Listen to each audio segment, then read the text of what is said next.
अस्सलाम वालेकुम। Programme night addition में हम आपको खुशामदीद कहते हैं। नाजरीन, पीडीएम ने वज़ीर आज़म की डायलॉग की दावत मुस्तरद कर दी है। 31 दिसंबर तक तमाम पार्टियों के सूबाई और कौमी असम्बली के तमाम पार्लिमानी अरकान जो हैं ये अपने इस्तीफ़े पार्टी कायद के पास जमा करवाएंगे।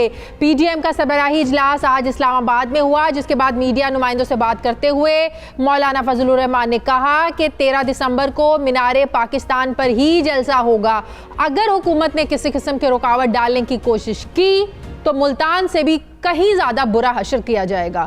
मौलाना फजलुर रहमान ने यह भी कहा कि आज जाली वज़ीर आज़म ने फिर कुछ ऐसी बातें की जैसे वो नशे में हों। वो हिज़्ब इख्तिलाफ को डायलॉग की दावत दे रहे हैं। डायलॉग की दावत नहीं, वो हमसे एनआरओ मांग रहे हैं। हमने उनकी डायलॉग की दरख्वास्त को मुस्तरद कर दिया है। वो इस काबिल नहीं है कि उनके साथ बातचीत की जाए। कल उन्होंने कहा कि कल स्टीयरिंग कमेटी का इजलास होगा। इस इजलास में मुल्क के अंदर पहिया जाम हड़ताल, शटर डाउन और मुल्क के मुख्तलिफ डिविजनल हेडक्वार्टर्स में जलसों और मुजाहरों का शेड्यूल तय किया जाएगा। साथ ही ये भी फैसला किया जाएगा कि लॉन्ग मार्च कब होगा। इसकी तारीख का तयन भी कल किया जाएगा। एक तरफ अपोजिशन जमातें वज़ीर आज़म से नाज़रीन डायलॉग के लिए तैयार नहीं है, तो दूसरी तरफ वज़ीर आज़म इमरान खान एनआरओ और करप्शन के सिवा अपोजिशन के साथ डायलॉग करने के लिए तैयार हैं। वो ये समझते हैं और उन्होंने कहा कि अगर अपोजिशन ने इस्तीफ़े दिए तो हुकूमत खाली होने वाली जो नशस्तें होंगी उन पर ज़िमनी इंतखाबात करवा देगी। वज़ीर आज़म के नज़दीक अपोजिशन अवाम की जानों से खेल रही है। कोरोना तेज़ी से बढ़ रहा है, सबको सोचना चाहिए। अमेरिका में 3000 अमवात रोज़ाना हो रही हैं। उन्होंने कहा कि इंग्लैंड इटली में लॉकडाउन है, हम स्मार्ट लॉकडाउन की जो पॉलिसी है उस पर ही पहले मरहले में कामयाब हुए हैं। हमारे पास इतने वसाइल नहीं कि हम लॉकडाउन करके पूरा मुल्क बंद कर दें। वज़ीर आज़म ये समझते हैं कि अपोजिशन की एहतजाजी तहरीक अवाम के सामने ख़ुद को एक्सपोज कर रही है। अब सवाल ये है कि आखिर अपोजिशन इस्तीफ़े कब देगी? पीडीएम हुकूमत के साथ मुज़ाकरात के लिए तैयार क्यों नहीं है? क्या पहिया जाम हड़ताल से अवाम को ज़्यादा नुकसान होगा? इस पर मैं बात करूँगी। मुझे ज्वाइन किया है मुस्लिम लीग नून के सीनियर रहनुमा राना तनवीर हुसैन साहब ने। अस्सलाम वालेकुम, बहुत बहुत शुक्रिया राना साहब आपका। राना साहब, मेरा सवाल आपसे ये कि अगर वाक़यतन आप लोग अवाम के लिए सड़कों पर निकले हैं, ये तहरीक आप अवाम के मफाद के लिए आप लोगों ने शुरू की हुई है, महंगाई है, हुकूमती पॉलिसी से आप लोगों को इख्तलाफ हो सकता है, मईशत जो है ना वो डगमगा रही है, इस पर आप लोगों के इख्तलाफ हो सकता है, तो अगर वज़ीर आज़म साहब डायलॉग की बात कर रहे हैं, आज उन्होंने कहा कि अपोजिशन से मुज़ाकरात करने के लिए मैं तैयार हूँ, तो आज अपोजिशन इनकार कर रही है। अगर वाकई आप इतने संजीदा हैं आवाम के मसाइल के हल के लिए, तो बात करें ना उनके साथ, डायलॉग करें उनके साथ। शाजी, आपका क्वेश्चन बड़ा पर्टिनेंट है और बड़ी इसमें बज़ारन तो बड़ा लॉजिक है, लेकिन आप लोगों को शायद मालूम भी हो, हम गए बगैर बात भी करते रहे हैं कि हमने कोई 2 साल का अरसा इनको इस डायलॉग के चक्कर में और डायलॉग नेगोशिएशंस, मीटिंग्स, लेजिस्लेशन पे, कोविड पे और इश्यूज़ पे बहुत ज़्यादा मीटिंग्स की। पहले तो प्राइम मिनिस्टर साहब का कंडक्ट और उनका जो एटीट्यूड है वो अनडेमोक्रेटिक है, फाशिस्ट जिस तरह नहीं होते, फाशिज़म पे बिलीव करते हैं। डे 1 से वो हाथ मिलाने को तैयार नहीं, कोई हेलो हाय करने को तैयार नहीं, कुर्सियाँ फलांग के वो असम्बली में आते हैं। तो ये सारी चीज़ें आपके इल्म में हैं। हम इनके साथ जब मैंने कई दफ़ा ये बात भी किया, जब इंडिया के साथ फरवरी में हमारे थोड़े से मामलात बड़े रुख अख्तियार कर गया, जैसे जंग को आप कह सकते हैं हो सकती थी। जब अभी नंदन को इन्होंने पकड़ा था या उनके मार गिराए थे कोई जहाज़, तो उस वक्त भी एक वो ब्रीफिंग होनी थी सिक्योरिटी पे। तो प्राइम मिनिस्टर साहब जब इतनी बड़ी टेंशन सी बिटवीन इंडिया और पाकिस्तान जो हमारा दुश्मन है, उस वक्त chief executive of the country prime minister of Pakistan बैठने को तैयार नहीं थे उस ब्रीफिंग में, और 1 घंटा वो मीटिंग इंतजार में। चलिए, अगर आप बैठने को तैयार हैं, बात करने को तैयार हैं, ऐसा क्या हो गया, ऐसी क्या देर हो गई कि अब आप लोग पीछे हट रहे हैं? नहीं यार, मैं उसमें कहता हूँ ट्रस्ट डेफिसिट है, क्योंकि वो बिल्कुल जो बात करते हैं वो दूसरी उल्ट बात होती है, उसका रिजल्ट कुछ निकलता नहीं है। इनके साथ बैठने का मतलब ये है कि वो सिर्फ हमें एंगेज करते हैं उसका रिजल्ट बिल्कुल जीरो होता है, कोई आउटपुट नहीं होता। हमने देखा बल्कि उल्टा इल्जाम लगाते हैं कि ये एनआरओ मांग रहे हैं वहाँ पे। मैं तो ये तो आज भी उन्होंने कहा एनआरओ नहीं दूंगा, एहतसाब पे कोई कॉम्प्रोमाइज नहीं होगा। एनआरओ मैं कह दूं मीडिया टोटली शायद हाईजैक हुआ है। मीडिया उनसे क्वेश्चन नहीं करता कि एनआरओ प्लीज को किस तरह आप दे सकते हैं। केसेस तो कोर्ट्स में है कि किसी केस में कन्विक्शन हो चुकी है, कोई ट्रायल की स्टेज पे है, वो क्या विड्रॉ हो सकते हैं? मुझे बताएं कौन कोर्ट्स में विड्रॉ कर सकता है? कोर्ट्स में तो लॉजिकली एंड उनका होना है, जो भी एक अगर फेयर ट्रायल हो जो हमें है कि हम कोर्ट्स में अपने लड़ेंगे केसेस, तो वो तो वहां पे होगा ना उसमें प्राइम मिनिस्टर मैटर करता ना कोई और बंदा मैटर करता है। मैं आपको तो मुज़ाकरात की टेबल पर बैठे तो ये सारे मामला डिस्कस हों, आप डायरेक्टली पूछें भाई आपसे कब मांगा, किसने मांगा, किस जगह पर एनआरओ मांगा, ये अवाम के मसाइल हैं, इस पर हमसे बात करें। बात हम करते रहे हैं 2 साल। हमने इनको पहले भी कहा कि हम आपके साथ कोऑपरेट करने को तैयार हैं। पहले दिन जब इनॉग्रेशन सेशन था असेंबली का, तो हमारे हर पार्टी के लीडर ने खड़े होके, चाहे बिलावल भुट्टो थे, चाहे जरदारी साहब थे या शहबाज शरीफ साहब थे, और दूसरे भी हम लोग कहते रहे कि भाई हम आपके साथ कोऑपरेट करने को तैयार है, आप डिलीवर करें, परफॉर्म करें, हम आपके साथ हैं। हाँ। लेकिन हुआ ये, आपका वो एक्सपीरियंस आपको पता है, हमारा बिटर एक्सपीरियंस है। मैं आपको बताऊं, पहले तो वो खुद नहीं आते, एक टीम आ जाती है। टीम जो है उनके पास मैंडेट ही नहीं होता, तो किस इश्यू पे बात करें उनके साथ? क्या हमें ये उसमें जाके अपना कोई मकसद तो इस्तीफों के लिए आप लोग तैयार हैं? इस्तीफे अगर आपके एक्सेप्ट नहीं होते, 2014 में याद है ना, पीटीआई ने भी इस्तीफे दिए थे ना, नून लीग ने एक्सेप्ट नहीं किए थे, स्पीकर कौमी असम्बली अयाज सादिक ने एक्सेप्ट नहीं किए थे, उस वक्त की हुकूमत ने एक्सेप्ट नहीं किए थे वो इस्तीफे। अगर अब आप लोगों के भी इस्तीफे एक्सेप्ट नहीं होंगे तो क्या अगली आप लोगों की स्ट्रेटजी होगी, क्या करेंगे? नहीं शादिया, मैं फिर आपको एक्सप्लेन करता हूँ। रिजाइन उन्हें किए, लेकिन जब स्पीकर बुलाते थे आके उसको सर्टिफाई करें, इंडिविजुअली कहना पड़ता है कि हाँ मैंने ये इस्तीफा दिया है और मेरा ये साइन है। ये खुद जाके फिजिकली वहाँ स्पीकर के पास जाना पड़ता है, तो बुलाते थे, आते नहीं। तो वो बेईमानी की तनख्वाहें लेते रहे, इंक्लूडिंग इमरान खान साहब ने तनख्वाहें ली और सारी आपको पता है अलाउंसेस लिए और सब कुछ किया इन्होंने। इसके बावजूद वो इस्तीफा दिए और 4-5 महीने बाद ये असेंबली में वो सारे पिछले बैक डेट से सारे आजाद कश्मीर की हुकूमत भी आप लोग खत्म कर देंगे, वहां से भी रिजाइन कर देंगे, फिर सिंध हुकूमत भी, क्या पीपल्स पार्टी भी सिंध हुकूमत में रिजाइन करने को तैयार है? बिल्कुल। वो जो हमारा डिक्लेरेशन है एपीसी का जिसमें पीडीएम बनी, उसमें एक ये भी पॉइंट है जिसमें सारे सिग्नेटरी है कि ये इस्तीफों का ऑप्शन प्रॉपर टाइम पे, अप्रोप्रिएट टाइम पे हम इसको एक्सरसाइज करेंगे।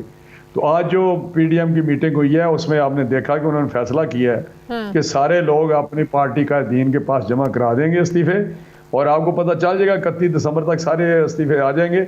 लेकिन आप वो लास्ट हमारा ऑप्शन है, वो फिर वही बात आ जाती है तो कि पहिया जाम हड़ताल, शट डाउन, इसकी नौबत क्यों कर आएगी? क्यों आप इस नौबत तक जाएंगे? इसमें अवाम का नुकसान नहीं होगा? पहिया जाम करेंगे अवाम का नुकसान नहीं होगा, शट डाउन करेंगे अवाम का नुकसान नहीं होगा?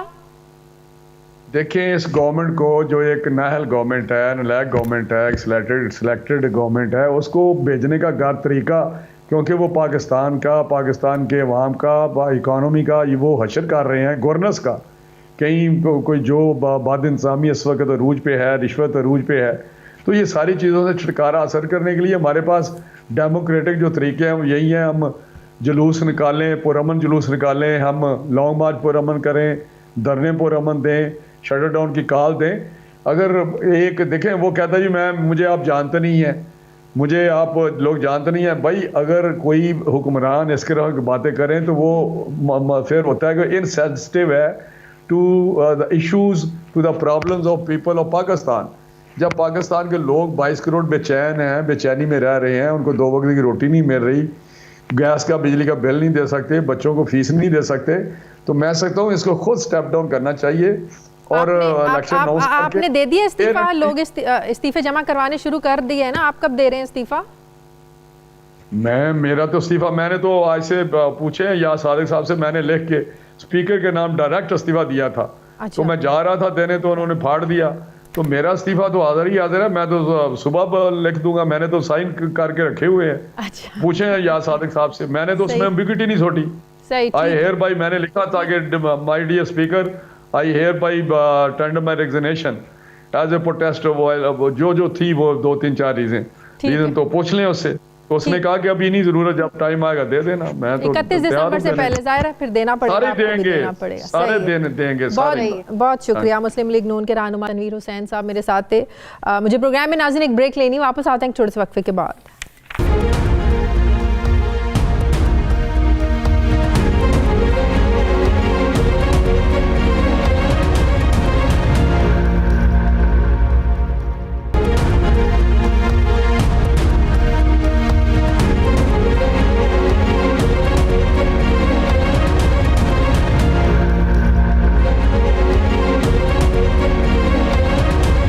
ब्रेक के बाद एक बार फिर से आपको खुशामदीद कहते हैं नाजरीन। कोरोना की दूसरी लहर, पीडीएम के जलसे और हुकूमत की स्ट्रैटेजी, हुकूमत की पॉलिसीज, इस हवाले से इसी पर मैं बात करूंगी। मुझे ज्वाइन किया है वफाकी वज़ीर मनसूबाबंदी असद उमर साहब ने। अस्सलाम वालेकुम, बहुत बहुत शुक्रिया असद उमर साहब आपका। असद उमर साहब, कोरोना की दूसरी लहर जिस तरीके से शिद्दत इख्तियार कर रही है, जिस तरह रोज़ केसेस बढ़ रहे हैं, अमवात के नंबर जो हैं, डेथ रेशो जो है वो बढ़ रही है, एनसीओसी के अहकामात भी हमारे सामने हैं, फैसले भी हमारे सामने हैं, जो एनसीओसी ने किया वो इक़दामात भी हमारे सामने हैं। आप समझते हैं कि कोरोना की ये दूसरी लहर ज़्यादा चैलेंजिंग आप लोगों के लिए साबित हो सकती है? कोरोना की पहली लहर पर जो एनसीओसी के इक़दामात थे, फैसले थे, जिस तरीके से हैंडल किया, पूरी दुनिया ने इसको अप्रिशिएट किया, इसको सराहा, लेकिन आप समझते हैं कि अब की बार जो इक़दामात कर रहे हैं और उसके जो नताइज आ रहे हैं वो एक्सपेक्टेशंस के मुताबिक नहीं है? अगर ऐसा है तो क्यों? नहीं जी, इस दफ़ा जो है वो आप बिल्कुल सही कह रही हैं कि इस दफ़ा ज़रा ज़्यादा ख़तरे की बात नज़र आ रही है। और जो बुनियादी फ़र्क है पहली लहर में और इस दफ़ा में, कि जब पहली लहर थी तो पूरे पाकिस्तान के अंदर तमाम जो ज़िम्मेदारान थे, चाहे वो सियासी रहनुमा हो, वो समाजी रहनुमा हो, वो दीनी रहनुमा हो, डॉक्टर्स हो, मीडिया हो, सब की तरफ से एक ही पैगाम जा रहा था पाकिस्तान की आवाम के लिए, और वो ये था कि एहतियात करना ज़रूरी है। और उसकी वजह से हमने देखा कि बहुत हद तक लोगों ने एहतियात किया भी। डॉक्टर्स की जो एडवाइस थी उसके ऊपर काफ़ी हद तक अमल दरामद भी हुआ, 100% नहीं हुआ, लेकिन काफ़ी हद तक हुआ भी। अब जो है इस दफ़ा फ़र्क ये हमें नज़र आ रहा है कि इस दफ़ा वो एक पैगाम नहीं जा रहा। हमें हमारे जो सियासी लीडर्स हैं उसकी तरफ से, जिनके बड़े लाखों की तादाद में मद्दाह हैं लोग, उनकी बात पर यकीन रखते हैं, वो उनसे ये सुन रहे हैं कि कोरोना तो कोई चीज़ ही नहीं है, ये तो हुकूमत किसी सियासी मकासद के लिए इस्तेमाल करना चाहती है। एक जगह पे 10-10, 20-20, 30-30 हज़ार लोग जमा हो जाएं तो उससे वबा के फैलाव में कोई फ़र्क ही नहीं पड़ता। तो जब लोग ये सुनते हैं तो उससे दो नुकसानात हो रहे हैं। एक तो जाहिर है कि वो खुद अपनी एहतियात करना छोड़ देते हैं, दूसरे जो इंतज़ामी कार्रवाई भी करने की कोशिश की जा रही है कि जो फैसले हो चुके हैं उन पे अमल दरामद कराना इसलिए मुश्किल हो रहा है कि लोग मुड़ के ये बोलते हैं कि जी जलसे तो चल रहे हैं, अब मेरी दुकान आप बंद कराने आ गए या मेरी शादी हॉल आप बंद कराने आ गए। तो ये सबसे बड़ा इस वक्त फर्क ये है और उसी की वजह से खतरा पैदा हुआ। एनसीओसी एक ऐसा प्लेटफॉर्म है जहां तमाम सूबों की मौजूदगी है, फिर एनसीसी है जिसको प्राइम मिनिस्टर वज़ीर आज़म इमरान खान चेयर करते हैं, तमाम चीफ मिनिस्टर्स भी उसका हिस्सा हैं। बकौल आपके 3 बार ये मामलात जो हैं आप डिस्कस करने किए आप लोगों ने और आप ये एनसीसी में लेकर गए, लेकिन कंसेंसस नहीं हुआ। फिर आप भी जानते हैं कोरोना को लेकर जो कमेटी बनी कोरोना के मामलात को देखने के लिए, जिस शहबाज शरीफ साहब भी उसका हिस्सा है, राजा परवेज अशरफ साहब भी उसका हिस्सा है। तो क्या वजह है कि तमाम सूबों के कंसेंसस नहीं हो सके इस बार फैसलों में? जो फैसले वहां पर हुए इस बार बाहर इंप्लीमेंटेशन उनकी नजर नहीं आ रही है। क्यों आप 3 बार इन तमाम मामलात को लेकर गए? आपने मामलात की जो सेंसिटिविटी थी उसको वहां पर बताया भी, हालात से बाखबर भी रखा, उसके बावजूद यकसुई क्यों नजर नहीं आई इस बार? क्योंकि इस दफा सियासत आड़े आ गई है ना। जो पहली दफा जो बात हो रही थी तो हो सकता है और कई दफा होता था कि हमारी राय में, और जो मुस्लिम लीग नून की नुमाइंदगी कर रहे थे उस वक्त गिलगित बल्तिस्तान के वजीर आला या आज़ाद कश्मीर के वजीर आज़म या हमारे सिंध में जो पीपल्स पार्टी के वजीर आला हैं, उनमें राय में इख्तलाफ होता था, लेकिन हदफ बिल्कुल एक ही था। तो एंड में कोई ना कोई कंसेंसस पैदा करना मुमकिन होता था और फैसला हो जाता था। हर एक की मर्जी का अपना फैसला नहीं होता था, लेकिन लोग सब मान लेते थे। अब सूरत हाल ये है कि वो कमेटी पार्लियामान की जो बनाएगी, जैसे कि आपने जिक्र किया, उसमें शहबाज शरीफ, राजा परवेज अरशद और जो टॉप के जो लीडर्स हैं वो सब पार्लियामान के मौजूद थे, जिसके चार इजलास हो चुके थे। हाँ।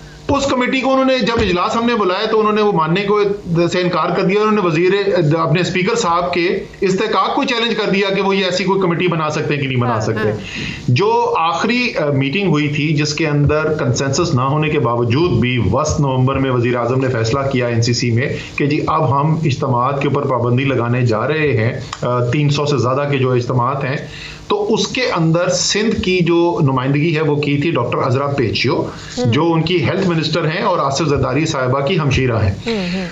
उनका कहना यह था, उनका मानना यह था कि हमें लॉकडाउन लगाने चाहिए। परसों हमारी मीटिंग नहीं, कल सुबह मंडे की सुबह को हमारी मीटिंग हुई है एनसीओसी में, जिसमें दोबारा हमने हेल्थ मिनिस्टर्स को बुलाया हुआ था और डॉक्टर अजरा पेचियो ने फिर अपनी यही तजवीज रखी कि बड़े शहरों के अंदर इंटरमिटेंट लॉकडाउन, जिसको वो कह रही थी, यानी एक हफ्ते के लिए या 2 हफ्ते के लिए बंद करें, फिर 1 हफ्ते के लिए खोल दें, फिर 1-2 हफ्ते के लिए बंद कर दें।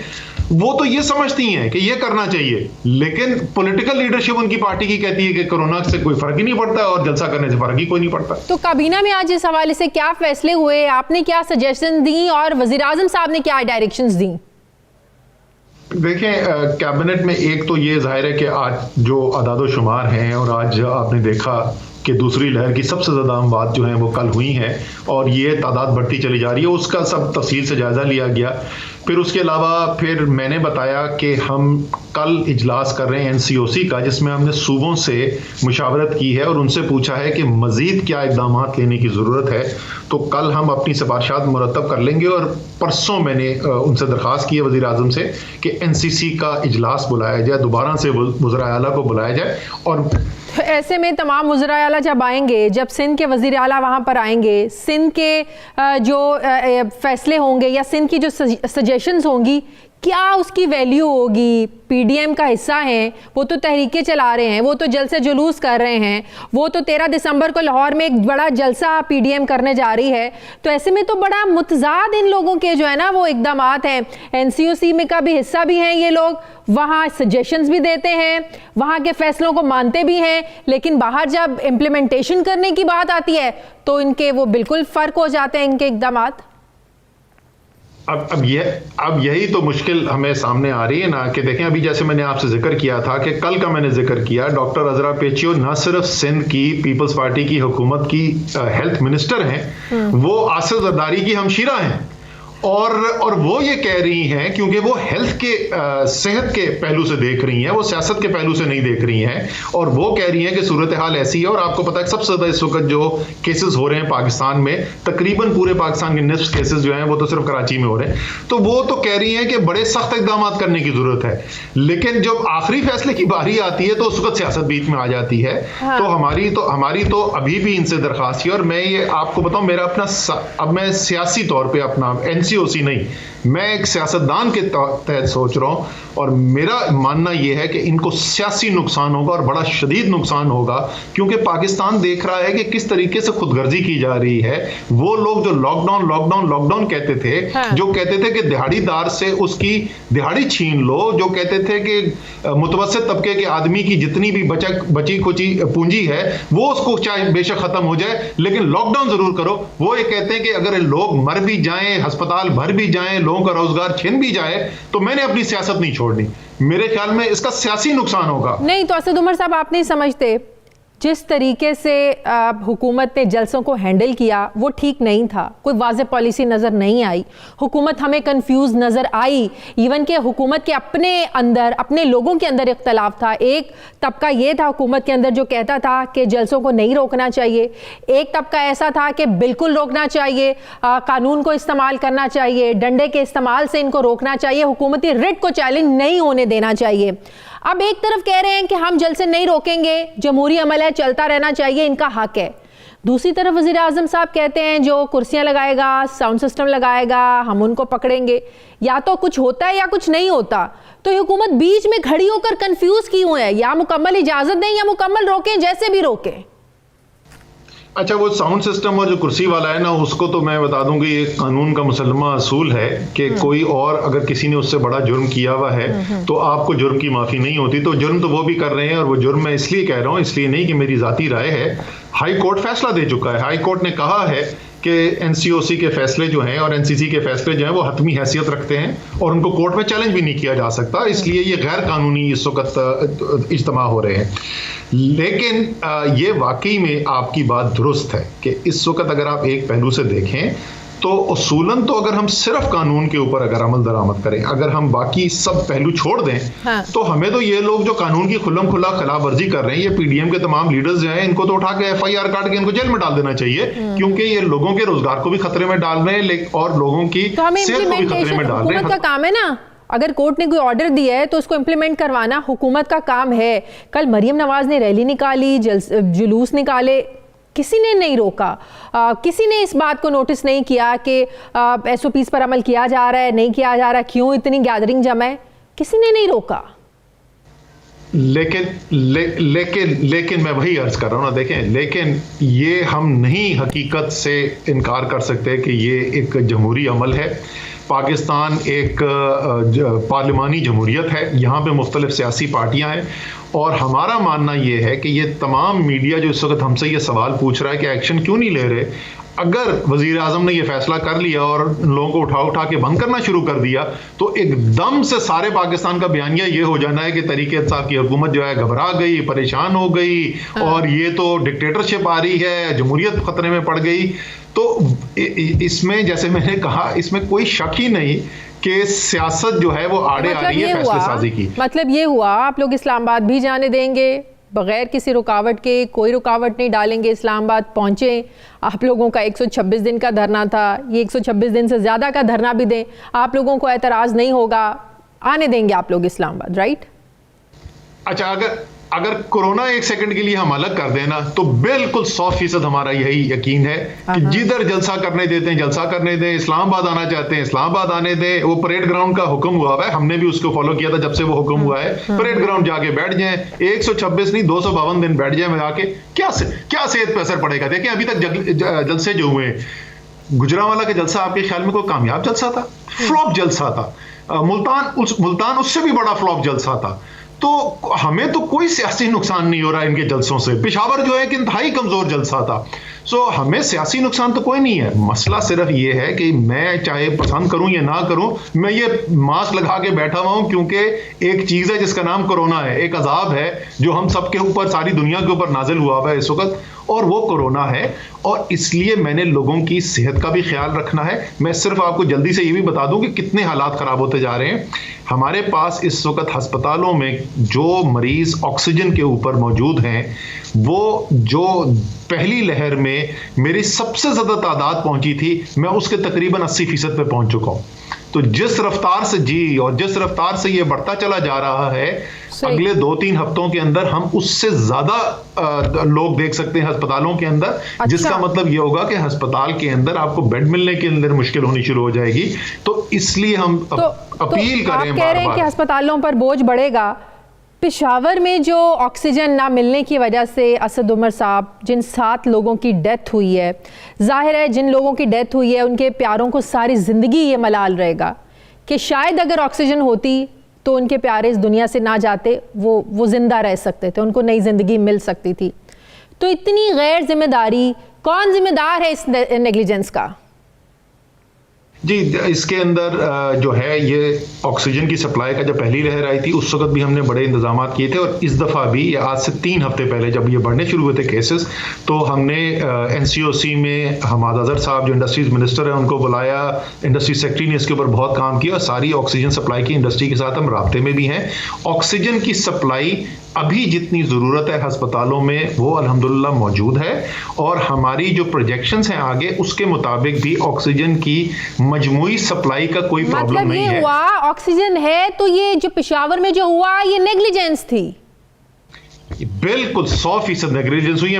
मैं तो लफ्ज सिर्फ नेग्लिजेंस नहीं इस्तेमाल करता, मेरे ख्याल में तो क्रिमिनल नेग्लिजेंस हुई है। और वो उन्होंने वज़ीर आला ने इंक्वायरी का ऑर्डर दिया हुआ था, शायद 48 घंटे या 72 घंटे का कहा था, उसके अंदर आना चाहिए और लोगों को सब। ये तो नेग्लिजेंस सिर्फ नहीं है, क्रिमिनल नेग्लिजेंस है। कोई वजह नहीं है कि ऑक्सीजन की फराहमी होते हुए मुल्क के अंदर ऐसी सूरत हाल पैदा हो। सही। असद उमर साहब, क्या उन जगहों का डेटा इकट्ठा किया है आप लोगों ने जहां पर अवामी इज्तिमा हो रहे हैं, जल्द से जुलूस हो रहे हैं, रैलीज हो रही हैं? क्या कुछ ऐसा डेटा है आप लोगों के पास कि उन जगहों पर ज्यादा जो है ना वो केसेस सामने आ रहे हैं? देखिए, इस वक्त अगर पाकिस्तान के बड़े शहर देखें तो सबसे ज्यादा पाकिस्तान में पॉजिटिविटी की जो शरह है वो कराची में है और दूसरे नंबर पे पेशावर है, और ये दोनों वो शहर हैं जहां इनके जलसे हुए हैं। लेकिन मैं ये नहीं दावा करना चाहता कि मैं कोई साइंटिफिक तरीके से बता सकता हूं कि किसी जलसे की वजह से कितने ज्यादा केसेस बढ़े हैं। अच्छा। जो असल बात है वो ये है कि जाहिर है इसमें तो कोई शक ही नहीं, इसीलिए कोई वजह है ना, सारी दुनिया जो कहती है समाजी फासला क्यों कहा जाता है, एक दूसरे से हाथ मिलाने से मना किया हुआ है। तो एक जगह पे हजारों लोग जमा होंगे, इज्तिमा होंगे, तो उससे फैलाव तो होगा, लेकिन उससे ज्यादा खतरनाक चीज जो ज्यादा नुकसान पहुंच रहा है वो बराह रास्त उस इज्तिमा का नहीं है, वो ज्यादा नुकसान उस इज्तिमा का है जब मुल्क के बड़े बड़े अकाबरीन, सियासी अकाबरीन खड़े होकर कह रहे हैं कि एहतियात की जरूरत ही कोई नहीं। तो वो सिर्फ उस जलसे में नहीं, वो आदमी जब घर पे भी होगा तो फिर भी वो एहतियात नहीं करेगा। सिर्फ उस शहर में नहीं जहां जलसा हो रहा है, पूरे पाकिस्तान में जो उनके मानने वाले हैं, उनको जो फॉलो करने वाले, वो सब एहतियात छोड़ देते हैं। असल खतरा उससे पैदा हो रहा है और इसीलिए आपको पूरे पाकिस्तान में केसेस बढ़ते हुए नजर आ रहे हैं। असद उमर साहब, जरा वैक्सीन के बारे में भी कुछ हमें इन्फॉर्म कर दें कि बरतानिया में तो आज से वैक्सीन का बाकायदा इस्तेमाल शुरू हो रहा है। पाकिस्तान में कितना अरसा लग सकता है वैक्सीन आने में? कब तक पाकिस्तान में भी वैक्सीन का इस्तेमाल शुरू हो जाएगा? ऑर्डर दिए जा चुके वैक्सीन के कितनी तादाद में आप लोगों ने ऑर्डर दिए हैं या देने हैं? देखिए, जो काबीना ने जिसकी मंजूरी दी थी वो $150 मिलियन की रकम की मंजूरी दी गई थी और वो थी काफ़ी। सबसे पहले तो जो सबसे पहली तरजीह है जो हेल्थ केयर वर्कर्स हैं, जो कोरोना के मरीजों को देखते हैं अस्पतालों के अंदर, चाहे वो डॉक्टर्स हों या पैरामेडिक्स हों, हॉस्पिटल स्टाफ हो, सबसे पहले उनकी तरजीह है। और उसके बाद वो लोग जिनकी उम्र जो है वो 65 या इससे ज़्यादा है, क्योंकि जैसे आपको पता है कि जितनी ज़्यादा आपकी एज होती है उतना ज़्यादा ये मोहलक साबित होता है। तो ये प्रायोरिटी इनको दी गई थी।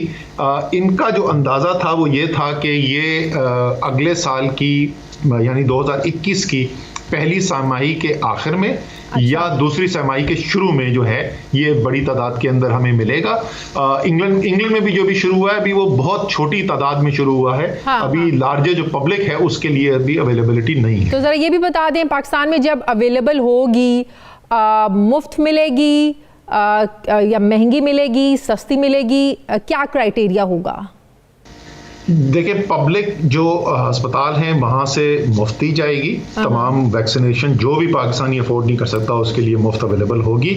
लेकिन उसके साथ हम ये भी इजाज़त दे रहे हैं कि अगर कोई प्राइवेट अपने ज़राए इस्तेमाल करके कोई वैक्सीन ले सकता है, मार्केट में अवेलेबल है, तो उसकी भी इजाज़त होगी, लोग ख़रीद भी सकते हैं। लेकिन जो भी चाहेगा, लेकिन इसी तरजीह के मुताबिक जो मैंने भी आपको कहा कि सबसे पहली तरजीह वो जो हेल्थ केयर वर्कर्स हैं जो कोविड से डील करते हैं, और फिर 65 और उससे ज़्यादा उम्र के लोग। सही। अच्छा, इससे हट के अब कुछ एक दो सवाल करना चाहती हूँ असद उमर साहब। ये जो इस्लामाबाद हाई कोर्ट का फैसला आया है वज़ीर आज़म के मुशीरों की निजकारी कमेटी में शमूलियत के खिलाफ केस का, जो तहरीरी फैसला है जिसमें कहा गया है हफीज़ शेख, अब्दुल रज़ाक दाऊद और इशरत हुसैन की काबीना कमेटी में शमूलियत को गैर कानूनी करार दिया गया है।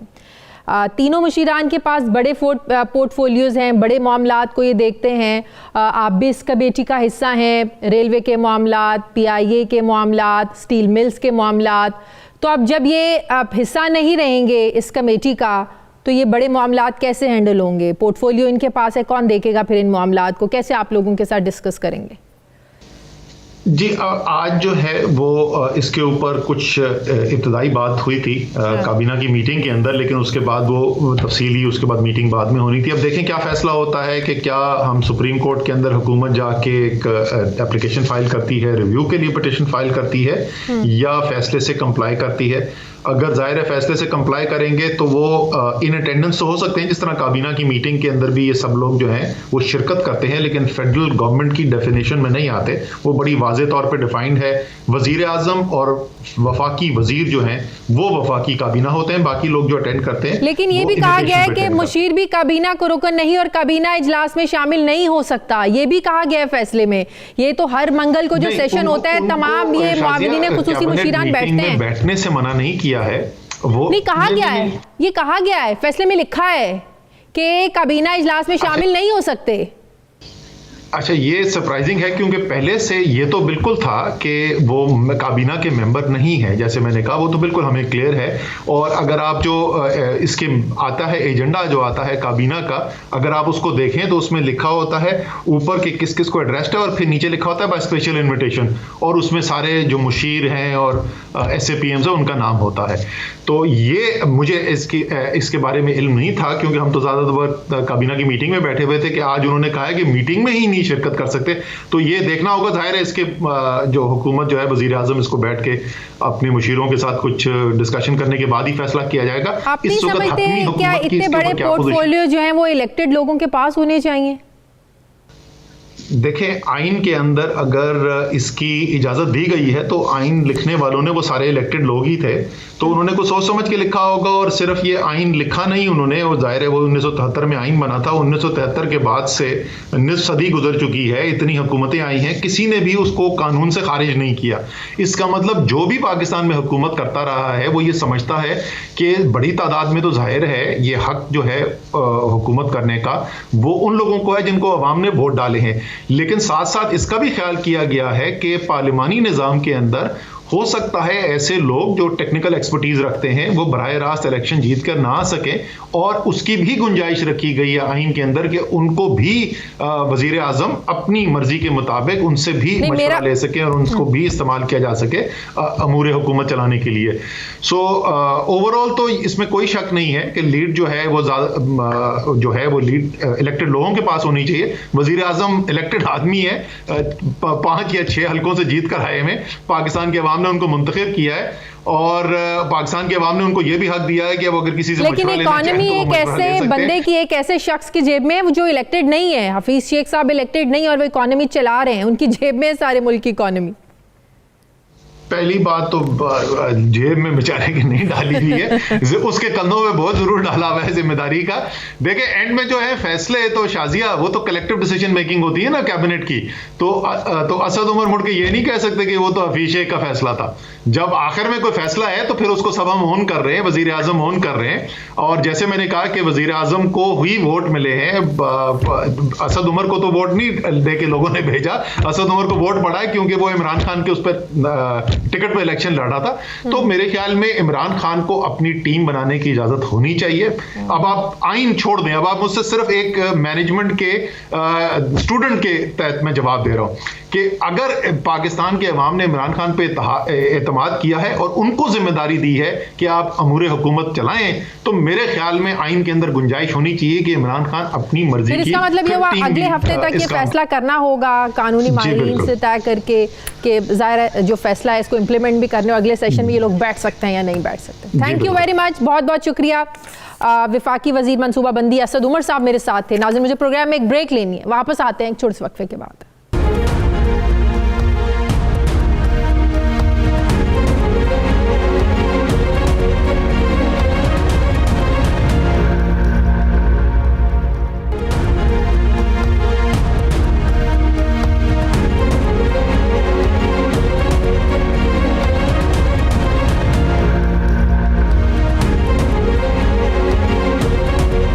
के बाद एक बार फिर से आपको खुशामदीद कहते हैं। नाज़रीन, वज़ीर आज़म इमरान खान अपोजिशन के बयानिए को काउंटर करने के लिए मुसलसल मीडिया को इंगेज कर रहे हैं। इसी सिलसिले में आज वज़ीर आज़म इमरान खान ने अखबारात के एडिटर्स के साथ मुलाकात की। इस मुलाकात में PDM की तहरीक, इस्तीफ़ों, लॉन्ग मार्च की ऑप्शन, नेशनल डायलॉग, सेनेट और बल्दियाती इंतखाबात के इनेकाद के साथ साथ IMF के साथ मुज़ाकरात, अरब ममालिक से सिफारती ताल्लुकात और इस्लामाबाद हाई कोर्ट की जानिब से निजकारी कमेटी के फैसले पर तफसीली गुफ्तगू की। इस मुलाकात में वज़ीर आज़म ने PDM की तहरीक के पीछे गैर मुल्की ताकतों, हुकूमत और अपोजिशन के दरमियान कशीदा ताल्लुकात की सूरत हाल में इस्टेब्लिशमेंट के किरदार पर क्या कहा, इस हवाले से बात करेंगे। इस मुलाकात में मौजूद थे रोज़नामा 92 न्यूज़ के एडिटर इस्लामाबाद से राव खालिद मेरे साथ है। अस्सलाम वालेकुम, बहुत बहुत शुक्रिया राव खालिद आपका। राव खालिद, फाइनली एक भरपूर खुलकर मौक़िफ़ आज वज़ीर आज़म ने दिया कि अपोजिशन के साथ मुज़ाकरात के लिए तैयार हैं, डायलॉग के लिए तैयार हैं, लेकिन साथ ही उन्होंने कहा कि NRO नहीं मिलेगा।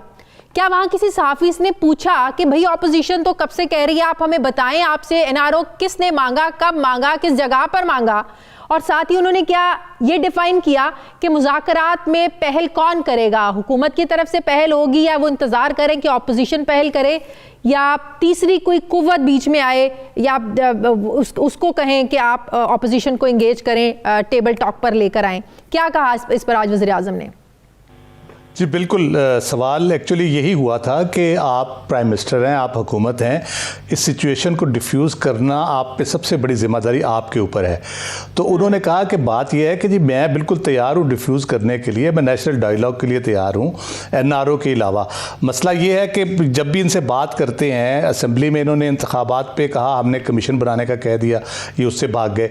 उसके बाद इन्होंने बाकी जितने मामलात पे हमसे बात की उसमें ये अपना एजेंडा लेके आ जाते। FATF का उन्होंने हवाला दिया कि वहाँ पे ये 34 नुकात लेके आ गए, नैब के पहले हटाएं, फिर हम बिल करेंगे उसके ऊपर। फिर उन्होंने कहा कि इनकी सारी चीज़ें अपने दौर में हुई हैं, इसहाक डार इनके अपने दौर में यहाँ से भागे, सारे केसेस इनके अपने दौर में बने, सिवाय नवाज एक शहबाज शरीफ के TT वाला केस है जो हमारे दौर में बना है। इलेक्शन कमीशन का सरबराह इन्होंने लगाया था, निगरान हुकूमत इन्होंने लगाई थी, नैब के चेयरमैन इन्होंने लगाए हैं। तो मुझसे किस बात का तकाजा करते हैं? मैं आज अगर ख़त्म कर दूँ नैब को या पीछे हट जाऊँ इन मामला से तो कोई मसला नहीं है, ये सारे ठीक हो जाएंगे। पहल कौन करेगा इस पर बात की, कौन करे? कहा गया कि आप कोई बंदा कोई इस तरह से कोई लोग कोई उनको असाइन करें, वो उस तरह से करें। उन्होंने कहा जी हमने पहले भी कोशिश की है, पहले भी बात की है, FATF पे हमारे मुज़ाकरात भी हुए थे, लेकिन बात वहीं पे आ जाती है, वो यहाँ पे आके फंस जाते हैं। वो कहते हैं जी पहले ये काम आप करें, उसके बाद आप कोई और बात हम करेंगे। तो लाहौर के जलसे के हवाले से, लॉन्ग मार्च के हवाले से कोई अपनी स्ट्रेटजी बताई प्राइम मिनिस्टर साहब ने? लॉन्ग मार्च को वेलकम करेंगे, रोकेंगे, क्या करेंगे? जी बिल्कुल, उन्होंने कहा होने देंगे। फिर मैंने उनसे कहा, मैंने कहा प्राइम मिनिस्टर या तो कानून होता है या नहीं होता।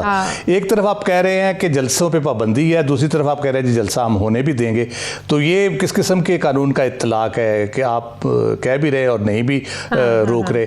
वो कहते हैं कि हम नहीं रोकना चाहते, तो रोकने के लिए फिर आपको फोर्स इस्तेमाल करना पड़ेगी। अगर आप फोर्स इस्तेमाल करेंगे तो उसका अपना फॉल आउट है एक, तो उसके और किस्म के नताइज निकल सकते हैं। इसलिए हम जलसा होने देंगे, अलबत्ता उसके जो कानूनी वायलेशंस उसके ऊपर जो हो रही हैं या जो होंगी उसके ऊपर हम ज़रूर एक्शन लेंगे। तो इस्तीफे देने का जो ऑप्शन है अपोजिशन के पास, इस पर प्राइम मिनिस्टर साहब ने क्या कहा? अगर अपोजिशन इस्तीफे देती है वो मंजूर कर लेंगे इस्तीफे?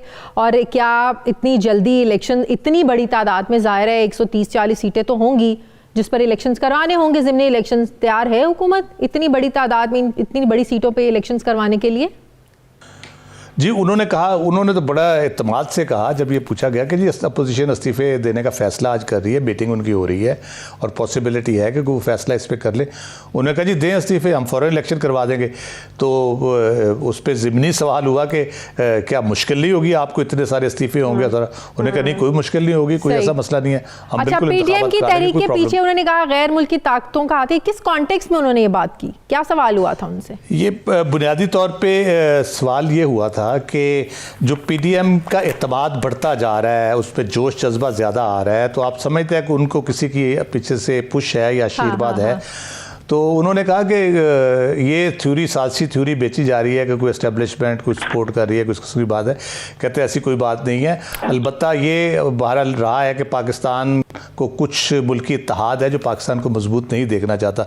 उन्होंने फिर तारीखी हवाले से भी बात की, मिडल ईस्ट में अदम इस्तेहकाम के हवाले से कि इराक के साथ किस तरह कमज़ोर किया गया, ईरान के साथ उसको लड़ा के लीबिया को किस तरह तबाह किया गया। आखिरी सवाल, इस्लामाबाद हाई कोर्ट का जो फैसला है मुशीरान के हवाले से, इस पर वज़ीर आज़म की क्या राय है? जी जी बिल्कुल बिल्कुल शाजिया, इस पे बात हुई और प्राइम मिनिस्टर ने बड़ा कैटेगोरिकली कहा, उसने कहा हम कोर्ट का फैसला इंप्लीमेंट करेंगे और देखेंगे कि क्या वे आउट उसका पॉसिबल हो सकता है। साथ उन्होंने कहा हमारा मसला बुनियादी तौर पे ये है कि ब्यूरोक्रेसी पोलिटिसाइज हो गई है, उसके अंदर जो लोग हैं एक्सपर्ट्स नहीं है, माहिर नहीं है। इसी तरह से जो लोग मुंतखब होकर आते हैं उनमें से भी बहुत से शोबे ऐसे हैं जिनके एक्सपर्ट्स आपके पास नहीं है, जिसमें IT है, टूरिज्म है, इवन एग्रीकल्चर है, पेट्रोलियम सेक्टर है, पावर सेक्टर है। तो हमें ऑब्वियसली बाहर से लोगों को लाना पड़ता है। हम एक तो जो एडवाइजर्स या SAPM के जरिए हम चला रहे हैं, दूसरा हम कोशिश कर रहे हैं ब्यूरोक्रेसी की रिफॉर्म के जरिए बेहतर लोगों को लाया जाए, लेकिन हाई कोर्ट का फैसला हम इंप्लीमेंट करेंगे। उसका वे आउट भी आपका थैंक यू वेरी मच। मुझे प्रोग्राम में एक ब्रेक लेनी है नाज़रीन, वापस आते हैं छोटे से वक्फे के बाद।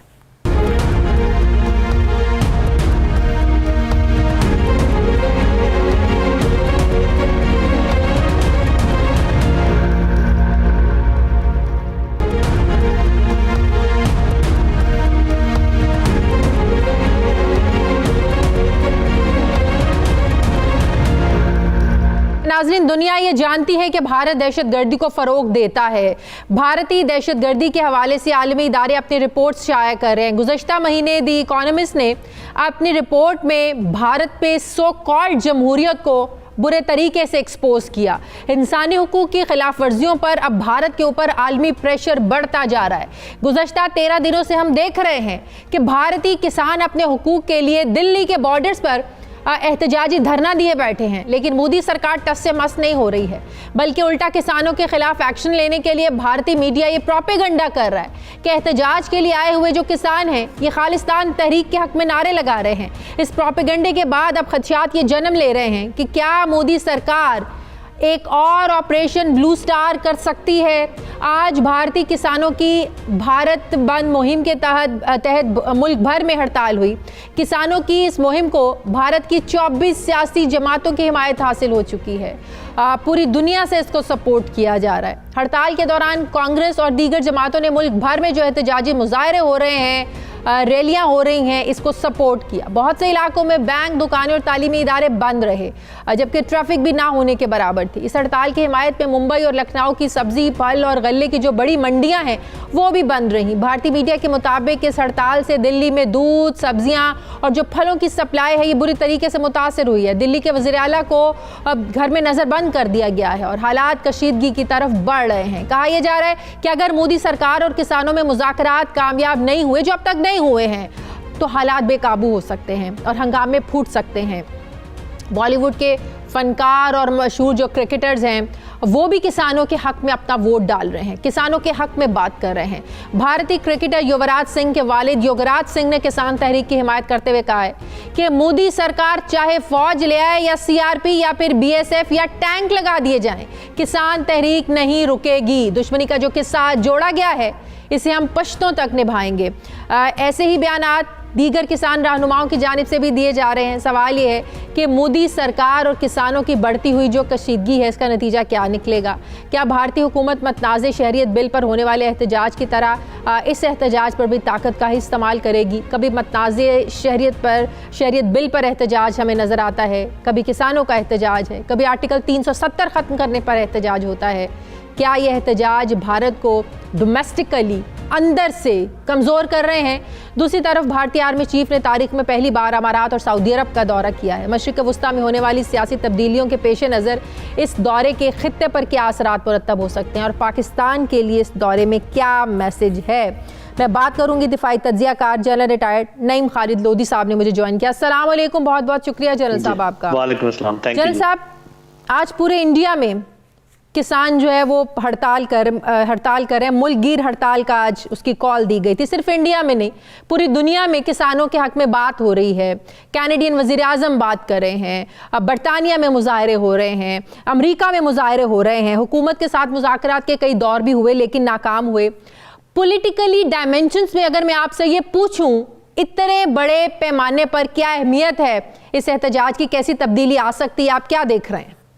जी, ये जो आपने बड़ा एहतजाज का, पहले तो मेरे ख्याल इसके फिजिकल डायमेंशंस मेरे ख्याल हमें समझ लेने चाहिए। ये तकरीबन 10 लाख से ऊपर लोग हैं जो सिर्फ दिल्ली के इर्द गिर्द, जिन्होंने दिल्ली को घेरा हुआ है। और जैसे आपने खुद कहा कि तमाम सियासी जमातों की हिमायत हासिल है, बल्कि जो सिविल सोसाइटी के और लोग हैं वो भी इसके साथ शामिल हैं। उसके अलावा फिर आपने जैसे कहा कि कनाडा से और अमेरिका से और यूके से, हर जगह से उनको हमायत जो है वो मिल रही है। इसको जहन में रखते हुए इसके पॉलिटिकल डायमेंशन, नेचुरली जब इतनी 24 सियासी जमातें साथ हैं और इतनी बड़ी कम्युनिटी, सिख कम्युनिटी, और आपने युवराज सिंह की बात की, आज जो है ना वो नटवत सिंह सिद्धू जो क्रिकेटर हैं वो भी उसमें शामिल हो गए हैं। उन्होंने भी अपनी आवाज़ बढ़ाई है और नज़म पढ़ी है बड़ी वलवला अंगेज, जिसमें उन्होंने बाकायदा कहा है कि भी हम यहाँ से हटने वाले नहीं हैं। तो ये फिजिकल डोमेन में और पॉलिटिकली बहुत बड़ा एक वाकया है। लेकिन जब मैं ये देखता हूँ कि जो रवैया है भारतीय सरकार का, जो रिलाय करती है एक्सट्रीमिस्ट हिंदुत्व के ऊपर, और वो भी बड़ी तादाद में हम जानते हैं, लेकिन अगर ये अकलीतें जो हैं अगर आपस में एका कर लें तो मेरा ख्याल है तब जाके ये, आपका मतलब है अकलीतें जो मुसलमान हैं, ईसाई हैं, जो दलित हैं, हाँ जी, वो जाहिर है किसी को भी भारत में सुकून नहीं है, हर एक का जीना दोभर किया हुआ है मोदी सरकार ने। अगर ये लोग भी इस तहरीक का हिस्सा बन जाते हैं तो आप क्या देख रहे हैं, कैसी तब्दीली आ सकती है, कितनी मुश्किल हो सकती है मोदी सरकार के लिए? जी फिर तो ये कि मेरा ख्याल है कि उनको इस कम से कम ये तो क्योंकि इतनी बड़ी बात नहीं है, ये जो इन्होंने नए लॉज बनाए हैं एग्रीकल्चर के मतलब, इससे तो शायद वो पीछे हट जाए। लेकिन ये जब इससे पीछे हटेंगे तो फिर जब एहसास होगा अकलियतों को कि हमारी कंबाइंड ताकत ये है, तो फिर मेरा ख्याल वो जो सिटीजन एक्ट है, जो और जो मसाइल है, कश्मीर के बारे में भी लोग बात करते हैं, शायद उनसे इनके ऊपर दबाव जो है वो बहुत ज़्यादा पड़े। एक चीज़ मैं ज़रूर ऐड करना चाहूँगा कि देखिए, हमारे यहाँ कोई ज़रा सी भी बात होती है तो किस तरीके से आग बगोला होकर उनके जो चैनल हैं किस तरीके से उसकी रिपोर्टिंग करते हैं।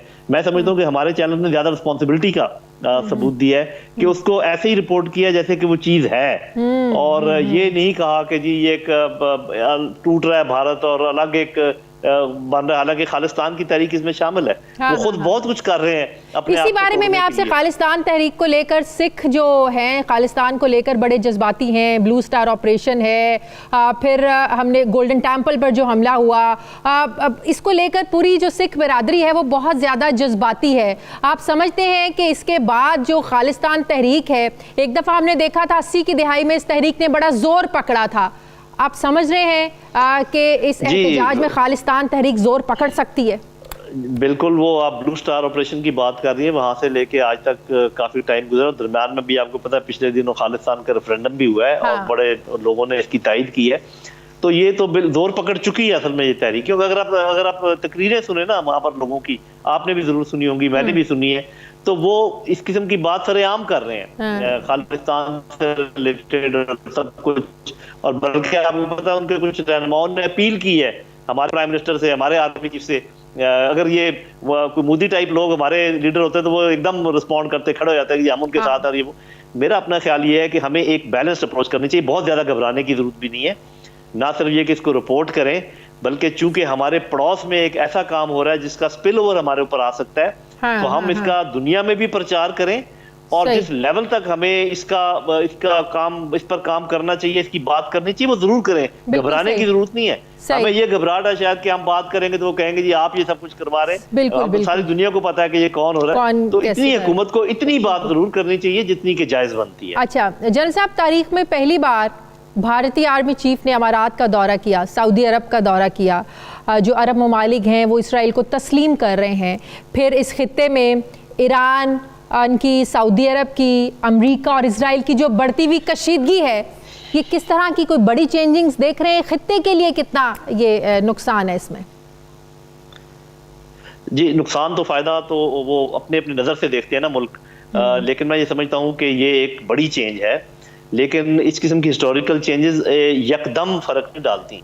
अभी ये देखें कि हमें कॉन्फिडेंट होना चाहिए कि जो हमारे ताल्लुकात है सऊदी अरब के साथ, specially people to people contact, मैं आपको एक ऐसी मिसाल देता हूँ कि उसके आपके नज़ीर आप दूसरी नहीं ला सकेंगी।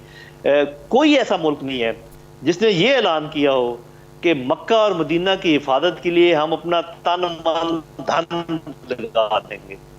ये सिर्फ पाकिस्तान का बयान है, और ये सिर्फ पाकिस्तानी कौम इसके लिए खड़ी हो सकती है। तो ये इस बात का एहसास सऊदी अरब में है, वो इसको समझ, ठीक है, ये हमें कोई ज्यादा पसंद नहीं आई है बात के उनका, इसलिए कि हम उनकी ट्रेनिंग करते हैं, नेवी की, एयरफोर्स की, आर्मी की, लेकिन मेरा ख्याल है कि हमें अपनी कोशिश करते रहना चाहिए। मुल्कों के ताल्लुकात ऐसे ही होते हैं, इस बात पे नाराज नहीं होते कि वो उधर क्यों चला गया और वो ऐसे क्यों हो गया। हमें अपनी काविशें जारी रखनी चाहिए, अपने ताल्लुकात को मजबूत करना चाहिए। इंशाल्लाह फतह हमारी ही होगी as far as diplomacy is concern. सही, बहुत बहुत शुक्रिया। दिफाई तज्जियाकार जायद नईम खालिद लोधी साहब मेरे साथ थे।